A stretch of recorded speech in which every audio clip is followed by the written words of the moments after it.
Apa 5 cara untuk nak cakap saya tak tahu selain daripada I don't know? Selalu kan kita bila orang tanya kita soalan, kita tak tahu, kita cakap I don't know.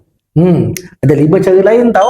1, I'm not sure. So dekat sini kita bagi tahu yang kita tak pasti. 2, let me get back to you on that. So dekat sini kita akan bagi tahu macam satu promise yang kita akan cari dia balik. Kita akan bagi tahu dia kemudian. 3, that's a good question. I'll check and let you know. So dekat sini kita bagi tahu dekat dia, kita puji dulu, wow soalan tu bagus. Dan kita akan check dulu dan kita akan kembali baik dekat dia. Yang keempat adalah I don't have the full answer right now. So kita nak bagi tahu dekat dia, kita ada jawapan tapi jawapan kita mungkin tak complete lagi. So kita nak dapatkan jawapan yang lebih complete. Kelima, kita boleh buat let's figure that out together. Maksudnya kat sini kita boleh bagi tahu dekat dia, jomlah sama-sama kita cari jawapan untuk soalan tu. Nanti dalam meeting, kalau kata orang tanya kita soalan, kalau macam kita tak pasti, kita boleh guna mana-mana salah satu daripada 5 contoh tadi. Jelas ke? Kalau anda nak lebih lancar speaking, join Try Kelas iFikir English sekarang. Sementara tu, anda mesti tahu